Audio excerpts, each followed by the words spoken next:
یہ سوال بہت زیادہ اٹھایا جاتا ہے. دیکھیے پہلے اس سوال کے جواب میں ایک بات یہ سمجھیں کہ کفر کہتے کس کو ہیں.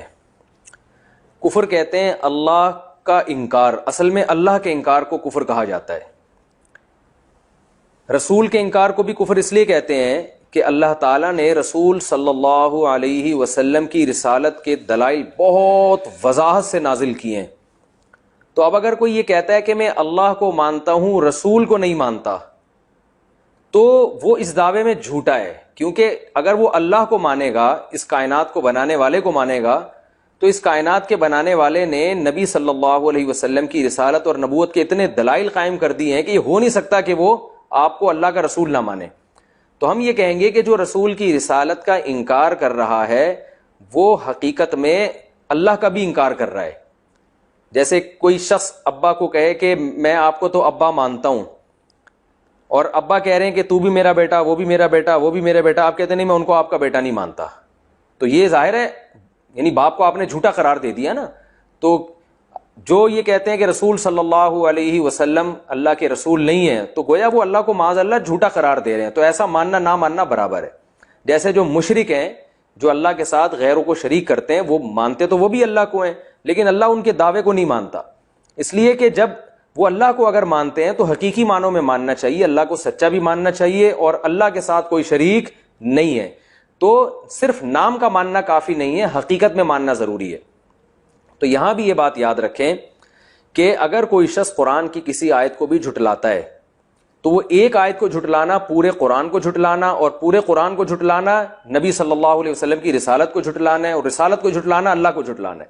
مثال کے طور پر کوئی کہتا ہے یہ قرآن کو میں نہیں مانتا, تو ظاہر ہے وہ نبی صلی اللہ علیہ وسلم کا انکار کر رہا ہے نا.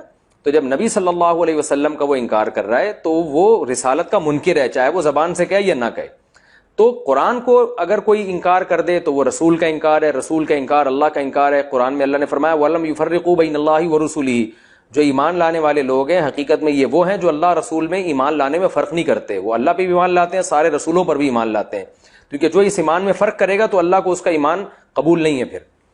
تو جیسے قرآن کا انکار یہ رسول کا انکار, تو پورے قرآن کا انکار بھی رسول کا انکار, قرآن کی کسی ایک آیت کا انکار بھی پورے قرآن کے انکار کے مترادف ہے, کیونکہ اللہ تعالیٰ نے ہر آیت کو تواتر کے ساتھ محفوظ کیا ہے. پھر قرآن کی آیت کے انکار کے دو طریقے ہیں. ایک طریقہ یہ کہ آپ یہ کہہ دیں کہ یہ آیت ہے ہی نہیں, اور ایک طریقہ یہ کہ آپ اس آیت کا ایسا مفہوم بیان کریں جو بالکل واضح طور پر غلط مفہوم ہو.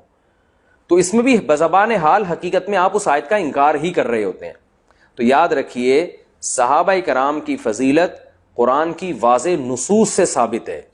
بالکل ایسی نصوص ہیں جو بالکل بے غبار ہیں, جن میں خاص طور پر حضرت ابو بکر صدیق رضی اللہ تعالیٰ عنہ کے بارے میں قرآن میں آتا ہے اذ ہما فی الغار اذ یقول لصاحبہ لا تحزن ان اللہ معنا.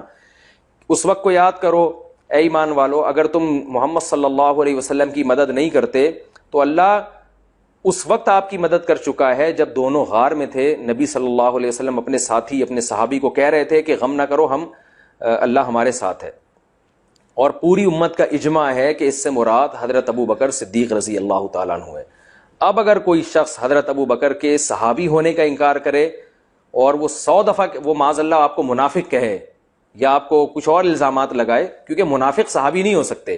صحابی اور منافق یہ ایک دوسرے کے بالکل اپوزٹ ہیں. منافق اسلام دشمن کو کہتے ہیں, صحابی اسلام دوست کو کہتے ہیں جنہوں نے نبی صلی اللہ علیہ وسلم کا ساتھ دیا.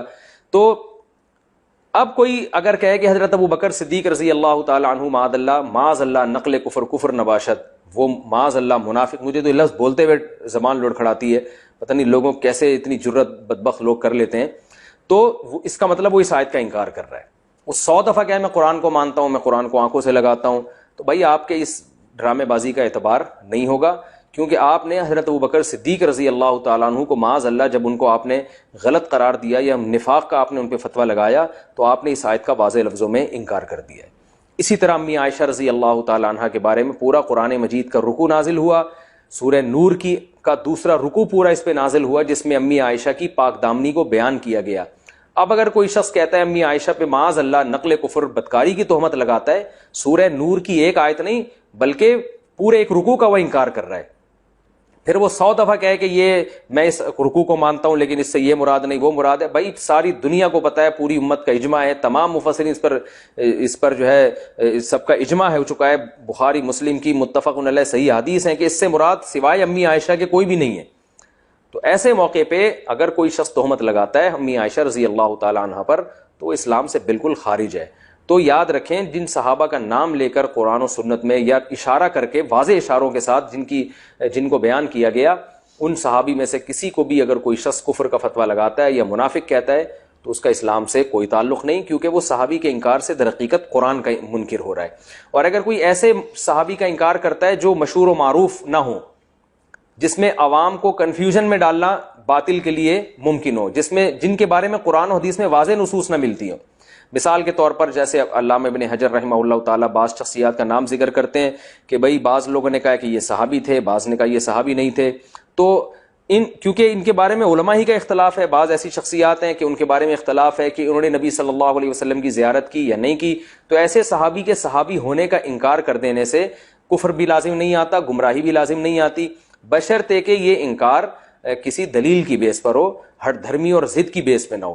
اس لیے نہ ہو کہ آپ کو ان سے ذاتی بغض ہے, ذاتی نفرت ہے.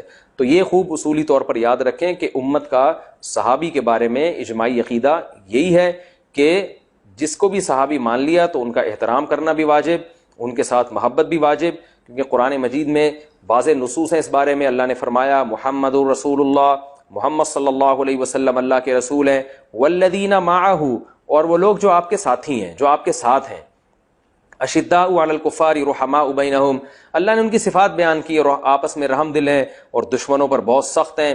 تراہم رکعا سجدا یبتغون فضلا من اللہ ورضوانا, اے مخاطب جب تم ان کو دیکھو گے تو رکوع اور سجدے ہی میں دیکھو گے, یہ تو ان کی ظاہری حالت ہے, اور ان کی جو دل کی کنڈیشن ہے وہ اللہ بیان کرتا ہے. دیکھیں منافق بھی رکوع اور سجود کیا کرتے تھے, لیکن اللہ نے فرمایا یہ منافق نہیں ہے, یبتغون فضلا من اللہ ورضوانا, ان کے رکوع اور سجود سے مقصد صرف اور صرف اللہ کی رضا ہے. یہ سورہ فتح کی آخری رکوع کی میں ترجمہ کر رہا ہوں لفظ بلفظ. تو اتنی واضح طور پر اللہ نے صحابہ کے بارے میں بیان کر دیا کہ یہ منافق نہیں ہے, تو بلکہ یہ اللہ کی رضا کے لیے رکوع اور سجدہ کیا کرتے ہیں. تو آپ خود سوچیں کہ جو صحابہ کو منافق کہے گا اور کہے گا سوائے 4 5 6 اور 8 10 کے علاوہ باقی سارے معاذ اللہ منافق تھے, تو قرآن کی آیت کا انکار کر رہا ہے. تو اس لیے اس کے کفر میں دو رائے نہیں ہو سکتی. اور ہاں کسی کا منافق ہونا واضح دلائل سے ثابت ہو جائے, جیسے عبداللہ بن ابی کا منافق ہونا صحیح حدیث سے ثابت ہے, تو ایسے شخص کو منافق کہنے سے کافر نہیں ہوتا, کیونکہ جو منافق ہے وہ صحابی نہیں ہے. اچھا یہاں ایک ہٹ دھرمی لوگ یہ بھی کرتے ہیں کہ صحابی کے مفہوم ہی کو چینج کر دیا. وہ کہتے ہیں کہ جی ہم تو صحابی کو کافر کہنے والے کو کافر سمجھتے ہیں, لیکن صحابی کی ڈیفینیشن انہوں نے خود سے بنا لی ہے کہ فلاں فلاں فلاں تو صحابی ہیں, فلاں فلاں فلاں صحابی نہیں ہے. تو یہ بھی ضد اور ہٹ دھرمی ہے. تو صحابی وہ جس کو نبی صلی اللہ علیہ وسلم نے جن کے ساتھ صحابہ والا سلوک کیا, صحابی وہ جن پر امت کا اجماع ہے اہل سنت والجماعت کا کہ یہ صحابی ہیں. تو آپ نے اپنے مسلک کے لحاظ سے خود سے یہ کسوٹی اپنے ہاتھ میں لے کے لوگوں کو صحابی اور غیر صحابی قرار دینا شروع کر دیا, اس کا شرعی اعتبار نہیں ہے. اور صحابی کو جو لغوی ڈیفینیشن ہے, جس نے نبی صلی اللہ علیہ وسلم کی صحبت یہ صحابی کا لفظ صحبت سے نکلا ہے, جس نے بھی نبی صلی اللہ علیہ وسلم کی صحبت اٹھائی, جب تک 2 ٹوک دلائل کے ساتھ اس کا منافق ہونا ثابت نہیں ہوتا اس کو صحابی ہی کہا جائے گا. اور یاد رکھیں کسی بدعملی کی وجہ سے کسی کو صحابی کی فہرست سے نہیں نکالا جا سکتا, کیونکہ صحابہ کے بارے میں یہ عقیدہ ہے ہی نہیں کہ ان سے غلطی نہیں ہو سکتی. غلطی ہونے کے باوجود وہ صحابی ہیں, اور ان سے اچھا گمان رکھنا اور ان سے محبت کرنا یہ ہمارے ایمان کا جزو ہے. کسی غلطی کی بیس پر کسی کو اسلام سے خارج کر دینا, اس کے بارے میں جو ہے نبی صلی اللہ علیہ وسلم نے فرمایا جس نے کسی مسلمان کو کافر کہا تو یہ کفر کا جملہ دونوں میں سے ایک کی طرف جائے گا, وہ نہیں ہوگا تو آپ کافر ہو جائیں گے. تو اس لیے بڑا حساس مسئلہ ہے. ہماری رائے جو امت کی اجماعی رائے ہے وہ یہی ہے کہ کسی بھی صحابی کو کافر کہنے سے انسان خود کافر ہو جاتا ہے. اور بعض تو ایسے صحابہ ہیں جن نے اہل بیت نے ان کے صحابی ہونے کی گواہی دی ہے. آج بہت زیادہ طعن و تشنیع کی جاتی ہے حضرت معاویہ رضی اللہ تعالیٰ عنہ پر, ان کو صحابی کی فہرست سے نکالنے کی کوشش کی جاتی ہے. حضرت عبداللہ ابن عباس رضی اللہ تعالیٰ عنہ سے, یہ صحیح بخاری کی حدیث آپ کے سامنے پیش کر رہا ہوں, ان سے کسی نے فرمایا کہ حضرت معاویہ 1 رکعت وتر پڑھتے ہیں. تو ایک روایت میں آپ نے فرمایا دعہ فإنہ فقیہ, ان کو اپنے حال پہ چھوڑ دو وہ فقیہ ہیں. اور ایک روایت میں فرمایا کہ انہ قد صحب النبی صلی اللہ علیہ وسلم, انہیں نبی کی صحبت اٹھائی ہے. تو صحبت اٹھانے والے ہی کو تو صحابی کہتے ہیں. تو خود اہل بیت اس بات کی گواہی دے رہے ہیں کہ حضرت معاویہ صحابی بھی ہیں, اور عام صحابہ کی طرح نہیں, بلکہ صحابہ میں ایک اونچا مقام جو فقہا کو ملتا ہے, یعنی عام نارمل صحابی بھی نہیں ہے بلکہ فقیہ صحابی ہیں. تو خود اہل بیت کی اس بارے میں گواہی موجود ہے. اس لیے کسی بھی صحابی کا انکار کرنا اور ان کو صحابی کی فہرست سے باہر نکال دینا یہ بڑا خطرناک مسئلہ ہے. اس بارے میں حضرت مفتی رفیع عثمانی صاحب کا بڑا اچھا بیان سامنے آیا تھا کہ اپنے مسلک کو چھوڑو نہیں, دوسرے کو چھیڑو نہیں. دوسرے اگر آپ کی بات نہیں مانتے تو چھوڑ دیں ان کو اپنے حال پہ, وہ قیامت میں جواب دیں گے. ملک میں تخریب کاری نہ کریں, لیکن اپنے عقیدے کو مضبوطی سے تھامیں کہ ہم کسی صحابی کا انکار نہیں کرتے, اور کسی بھی صحابی کو کوئی شخص جو ہے اگر معاذ اللہ نقل کفر کافر سمجھتا ہے تو ہم اس کو مسلمان نہیں سمجھتے. باقی کسی مسلک کا نام لے کے اس کو کافر قرار دینا کہ فلاں مسلک کافر ہے, یہ اس لیے مشکل کام ہے کہ آج کل ہر مسلک میں ہر طرح کے لوگ ہوتے ہیں, تو کوئی ایک عقیدہ سب پہ تھوپا نہیں جا سکتا. ہر طرح کے لوگ معتدل بھی ہوتے ہیں, متشدد بھی ہوتے ہیں.